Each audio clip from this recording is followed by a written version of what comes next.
këtë edicion do të ndiqni. Pras pandemisë, sfiduese për zyrën e avokatit të popullit në Kosovë ka qenë edhe neglizhenca e institucioneve për të kthyer përgjigje zyrtare për çështjet e adresuara, kështu thot avokati i popullit Naim Qelaj.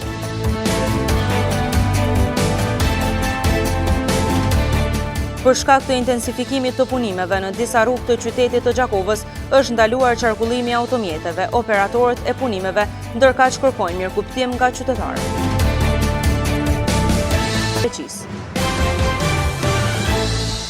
Mirëmbrëma, po fillojmë edicionin e lajmeve qendrore këtu në televizionin Syri. Kryetarja e Komisionit për mbikëqyrjen e Agjencisë së Kosovës për Inteligjencë, Ganimete Musliu, ka thënë para mediave se inspektori i përgjithshëm i AKI-s, Burim Ramadani, është pyetur rreth ftesës që ka marrë nga gjykata speciale. Kryetarja e Komisionit për mbikëqyrjen e Agjencisë së Kosovës për Inteligjencë, Ganimete Musliu, ka thënë para mediave se inspektori i përgjithshëm i AKI-s, Burim Ramadani, është pyetur rreth ftesës që ka marrë nga gjykata speciale, por ajo nuk ka dhënë detaje, veçse ka theksuar se Ramadani është përgjigjur ligjërisht ftesës dhe ka përfunduar procesin intervistues.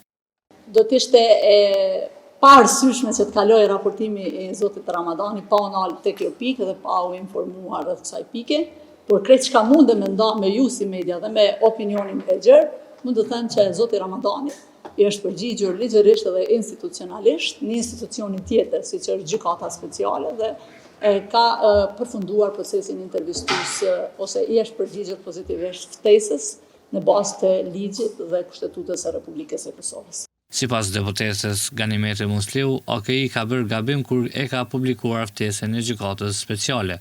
Përgjigje tjera do duhet t'i jap zoti Ramadani dhe AKI-ja. Unë personalisht jo si kryetare e komisionit, po flas si deputete e Kuvendit të Republikës së Kosovës, e kam pa të gabuar publikimin e ftesës në websajtin e AKI-s, për çka kam reaguar publikisht përmes rrjeteve sociale. Por pyetje tjera sa i përket intervistimit ftesës, publikimit ftesës, besoj që duhet t'i drejtoni në institucionin përkatës, që këtë rast është AKI-ja. Javë më parë, Agjencia e Kosovës për Inteligjencë njoftoi se zyra e prokurorit të specializuar kishte dërguar fletëthirrje për dëshmitar për Ramadanin. Nga Burim Ramadani është kërkuar që të ofrojë detaje në lidhje me lokacionin e tij fizik dhe gjeografik gjatë kohës së luftës dhe të ofrojë dokumentacion, përfshirë këtu edhe fotografi dhe të dhëna tjera nga periudha nga 1 janari 1998 deri me 31 dhjetor 2000. Për shkak të punimeve në rrugët Bardhyl Çaushi dhe Gjergj Sokoli do të ndalohet qarkullimi i automjeteve nga sot e deri më 17 qershor. Ndërprerje të qarkullimit të mjeteve motorike do të ketë edhe në rrugën Skënderbeu, segmenti nga sheshi Tom Lantosh deri te rreth rrotullimi i daljes për Prizren. Ndalimi në këtë pjesë do të bëhet për 1 muaj.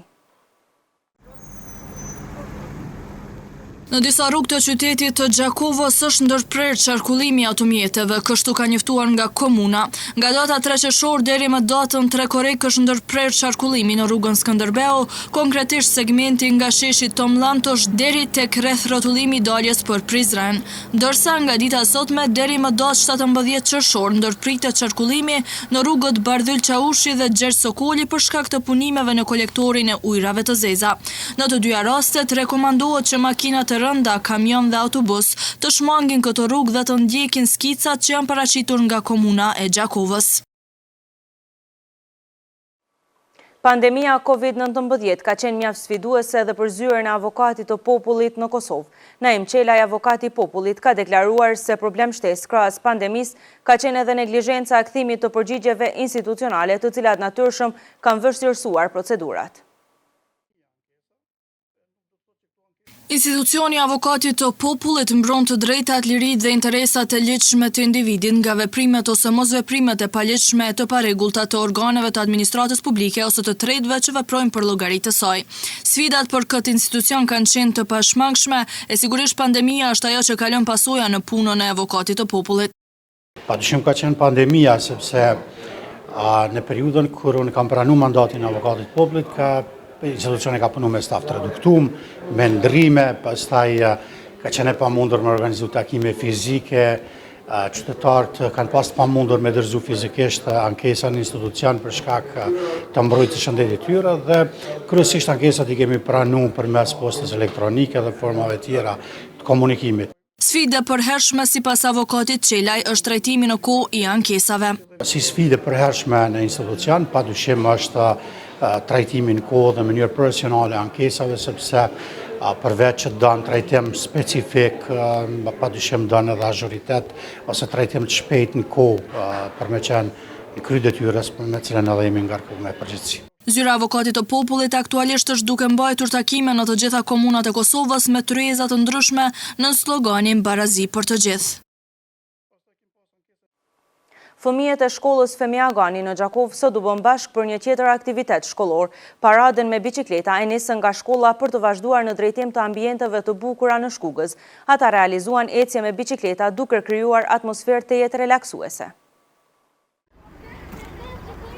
Sot shkolla Femiagani në ditën botërore të biçikletës ka organizuar paradë me biçikleta me moton mbro ambientin jeto shëndetshëm. Kjo paradë u mbajt në kuadër të garës për Gjakov të pastër. Udhëhecja sektorit për menaxhim të mbeturinave në komunën e Gjakovës, Albana Hana Bakalli, I përgëzojnë nxënësit që u bashkuan kësaj gare. Si çdo herë, shkollat e komunës Gjakovës janë shembull në krejt Kosovën për aktivitetet që I kanë. Sot për ndër të garës për Gjakov të pastër, Femiagani ka përmbyll garën për Gjakov të pastër me klasat e 5-ta, një turne me bicikletë nga shkolla Femiagani deri në Shkugës. Në anën tjetër, mësimdhënësit u shprehen se ka kohë që kanë menduar të realizojnë këtë aktivitet. Kemi diskutuar gati një vit që ta kryejmë një aktivitet të tillë. Mirë po, për fat të mirë, u paraqit edhe gara për Gjakov të pastër, kështu që ne patëm dëshirë të marrim pjesë me këtë ide. Kjo ide u prit shumë mirë nga nxënësit, bile me nxënësit kur mësuesit do ta bëjmë aktivitetin. Për nxënësit ishte hera parë që merrnin pjesë në një paradë me bicikleta. Na ka ndihmuar shumë për aktivitet e trupit, se kishim mujt me u kënaq, me hec, me jo bicikletave. Vlen të theksohet se kjo paradë u mbështet nga Këshilli I Veprimit Lokal në Gjakov. Edhe storia në vazhdim ka të bëjë me përdorimin e përditshëm të biçikletës, I cili është I mirë për të gjithë pa dallim moshe. Ciklizmi mbron shëndetin, por edhe rregullon ambientin dhe nuk e ndot ajrin. Për nder të ditës ndërkombëtare të ciklizmit, në Gjakov u organizua edhe një aktivitet me biçikleta. Përdorimi I biçikletës ka një malë me përfitime, si për shëndetin e përdoruesit, ashtu edhe për ambientin. Aktiviteti që praktikohet me ciklizëm përfshin zona të mëdha të muskujve, si dhe siguron energji për një kohë të gjatë për përdoruesit e saj. Gjakova është e njohur tashmë që ka një numër të madh të përdoruesve të biçikletave. Agim Haxhia me ciklizëm ka filluar të merret aktiv që nga viti 2008. Ai gjithashtu ka qenë edhe kryetari I klubit 137 Gjakova, që nga viti 2019. I apasionuar pas ciklizmit, ai tregoi për aktivitetin e tij dhe përfitimet e atyre që përdorin biçikletën. Çdo minutë të jetës që ja kushton biçikletës, ajo të kthehet pastaj në moshën pak më madhore, edhe ta hap zemrën, t'i hap mushkrit, ta hap mendjen. Ai ka përshkuar rrugë të gjata me biçikletë. Në 2008, ku kemi startuar për Gjakovës gjithë me biçikleta dhe me një kohë shtatorit kur ka rënë shi prej ditës parë që kemi fillu, ka qenë me pauzën Vall të Dejes, aty ku ndohet rruga për Fush Labinot. Kemi fjetë aty, kemi vazhdu Shkodër, Tiranë, kudo që në vitin 2008 kemi fillu 3 persona, Rafet Gashi, Luzim Haxhiri dhe unë. Pra ta ka qenë një ëndër e cila është duke pa realizueshme, me ofrimin tim e njerë, I kom thonë që do ta realizojnë dhe ja kemi dalë. Duke qenë që merret vazhdimisht me ciklizëm, Haxhia kërkon që të krijohen kushte më të mira dhe më shumë shtigje për të rritur sigurinë e biçiklistëve. Kërkesat për shtigjen janë elementare. Unë si prind në këtë rast flas, I kam fëmijët e mi të cilët me të vërtet kur dalim me biçikletë, ndihem shumë I rrezikuar. Kisha bo apel të gjithë, jo vetëm Kuvendin komunal ose njerëz që janë dedikuar, po edhe shoqërinë civile, edhe prindërit kudo që janë, të bëjmë të pamundurën që fëmijët tanë të jenë sigurt, mos na ndodhin gjëra që nuk I dëshirojmë. Në Gjakov, klubi ciklistik është formuar në vitin 1952.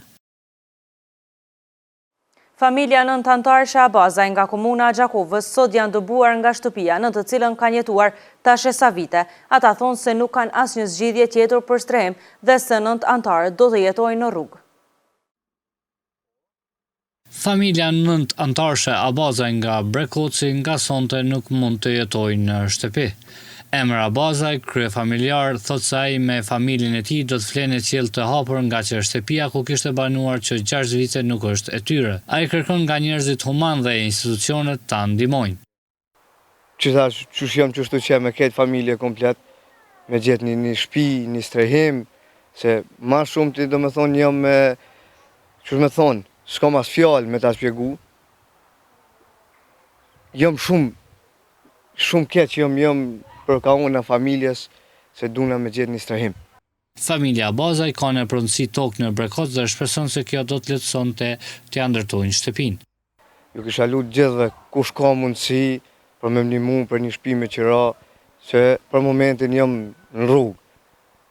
Për ndryshe kam edhe një djalë 2 vjeçare, kam bon operacion, tokën e kam, edhe tokën ma kam blerë bamirësi, po nuk ka donatori herë që për me ja fillu shtëpis me maru. Unë tokën e kam, që 3 vite e kam tokën, edhe tokër donacion. Në familjen Abazaj, kushtet ekonomike janë të vështira, sepse vetëm kryefamiljari emër Abazaj punon dhe me një rrogë mban familjen. Djali i tij 2 vjeç vuan nga një sëmundje dhe është operuar në kokë. Prokuroria themelore në Gjakov ka kërkuar caktimin e masës së paraburgimit nga gjykata kompetente në Gjakov ndaj Topanderit Sh.Th nga komuna Rahovecit për shkak të dyshimit të bazuar se ka kryer veprën penale lëndimi lehtë trupor. Sipas një komunikate të lëshuar nga ky institucion, prokuroria njofton se i Panderi Sh.Th shkakton dhunë në familje, përkatësisht i shkakton lëndime trupore të dëmtuares bashkëshortës së tij Epik B. Prokurori i rastit ndaj Topanderit Sh.Th ka kërkuar masën e paraburgimit në afat prej 30 ditësh.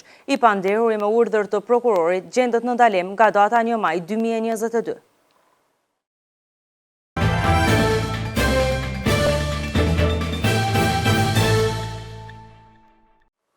Shkrimet të shumta që u bën në hapësirat e shpellës së Kusarit ditë më parë nga persona të panjohur, tashmë janë të identifikuar me fotografi. Burimet e televizionit syri kanë arritur të sigurojnë fotografit ku shihen grupe personash të cilët shkaravetnin pa nguruar fare. Ditë më parë televizioni syri kishte raportuar se persona të panjohur kanë zhgaravitur hapësirat të shpellës së Kusarit me shkrimen nga më të ndryshmet. Nga Drejtoria e Zhvillimit Ekonomik treguan se kanë krijuar një komision i cili do të tregojë për dëmet e shkaktuara.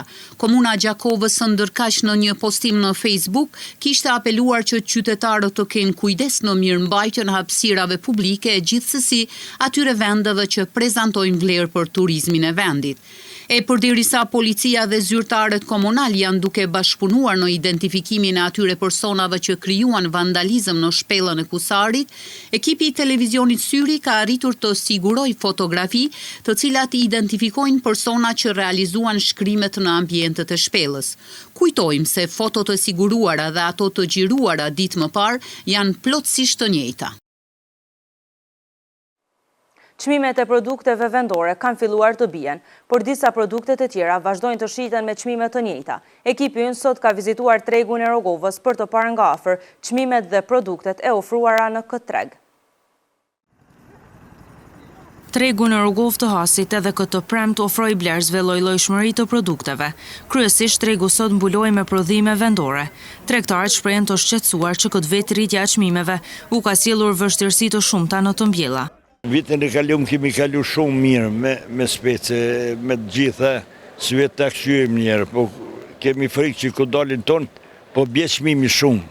Këta tujtë kur po binë, po marrin parët kretë, kur po delë joni atashit, po binë shumë lirë. Nafta ka hypë, plehi ka hypë, këtë senat kanë hypë, e na me qatë çmim pyshesim. Për momentin me çmime o katastrofë krahasim me vitet e kaluara, pse të thonë to se tash gjitha sanat kanë hyrë. Për shembull, fornat, lej, najloni, najloni 1 kilogram najlon ka kushtuar për shembull 2 euro, tash 3 euro 80 cent e komblevën. Çka jeni tu shit ju sot? Që sot jemi tu shit rasat për shembull. Që nuk shitet që ky rasat po duhet me gjujtë. Ndërka që blerësit arsyetojnë rritjen e çmimeve, si dhe janë të kënaqur me gjithë prodhimet që ofron ky treg. Janë rritë një këta mërë në tjetër të shqyqër, atërë nuk kanë pasur ata pa tjetër këndu të rritë, për arsye se edhe për materiali pa kështëm. Për shembull të janë plera kimike, preparatë të tjera këto.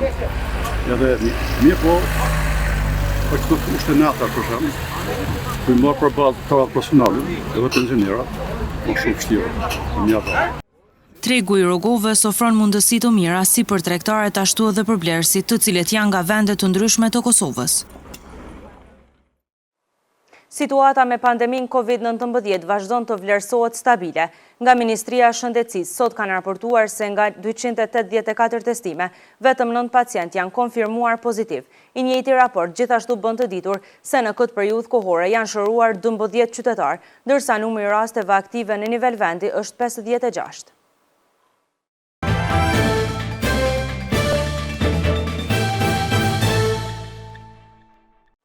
Sot janë bërë 100 ditë të agresionit rus ndaj Ukrainës. Volodymyr Zelenski në një fjalim video në parlamentin e Luksemburgut ka thënë se forcat ruse aktualisht po pushtojnë rreth 20% të territorit të Ukrainës.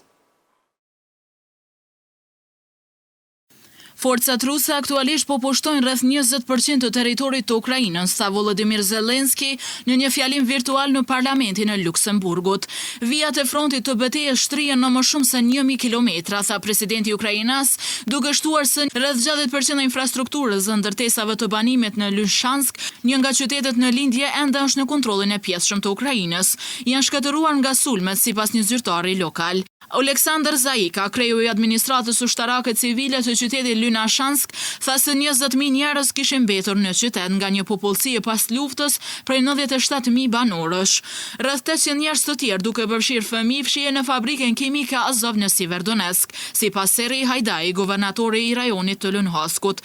Ndërkaq Ministria e Mbrojtjes së Mbretërisë së Bashkuar tha se Rusia kishte marrë kontrollin e pjesës më të madhe të Siverdonetskut, një qytet kyç në lindje të Ukrainës që është në bombardime intenzive.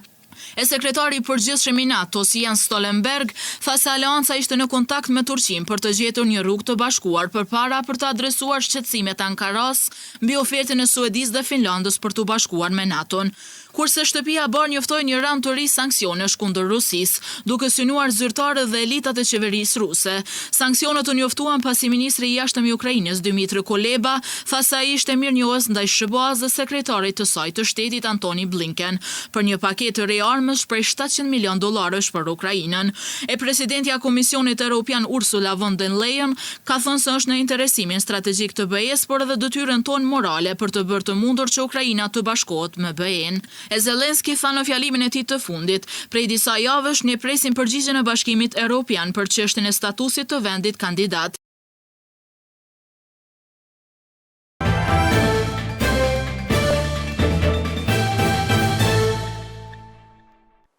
Klubi basketbollit Ylli ka arritur të shënojë fitoren e tretë në serinë e finaleve, duke u shpallur kështu kampioni Superligës së basketbollit kosovar për vitin e dytë me radhë.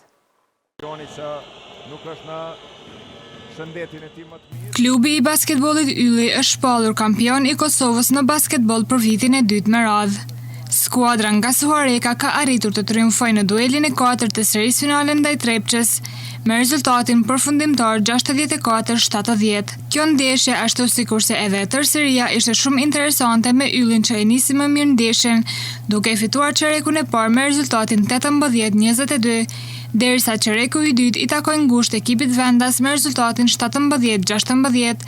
Por pavarësisht kësaj, pjesa e parë u mbyll në të mirën e Yllit me rezultatin e ngushtë 35-38.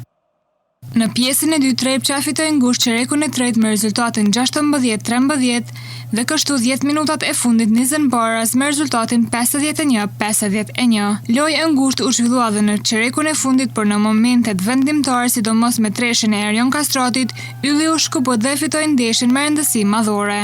Kjo fitore dhe seria përgjithshme prej 3-1 i dha Yllit titullin e kampionit të Kosovës për vitin e dytë me radhë, e Trepça që u rikthye në një finale pas 10 viteve mbetet si nën kampione. Me këtë sfidë është mbyllur edhe sinori 2021-2022 i elitës së basketbollit kosovar. Në vazhdim të ndjekim grafiken e parashikimit të motit për ditët në vijim. Mot me diell e temperaturë e lartë deri në 31 gradë Celsius ka mbajtur gjatë ditës së sotme. Ndërkaq dhe për nesër dhe pas nesër parashihet mot me diell e temperatura do variojë nga 16 deri në 32 gradë Celsius. Rreshtet e shiut parashihen të rikthehen të hënën, ndonse temperatura do variojë nga 16 deri në 29 gradë Celsius. Rreshtet e shiut parashihen të vazhdojnë edhe gjatë ditëve të tjera. Gjatë të martës, të mërkurës dhe të enjtës parashihet që temperatura më e lartë të variojë nga 26 deri në 28 gradë Celsius.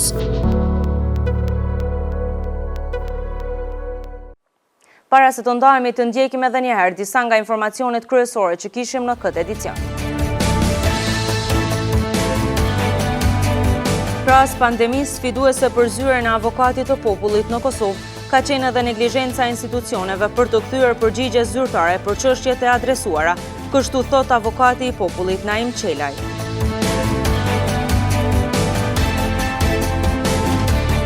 Për shkak të intensifikimit të punimeve në disa rrugë të qytetit të Gjakovës, është ndaluar qarkullimi i automjeteve, operatorët e punimeve, ndërkaq kërkojnë mirëkuptim nga qytetarët. Kreqis. Kjo ishte e gjitha që kishim përgatitur për këtë edicion qendror të lajmeve, ndërkohë ju vazhdoni të qëndroni me televizionin Syri dhe rrjetet tona sociale. Mirupafshim.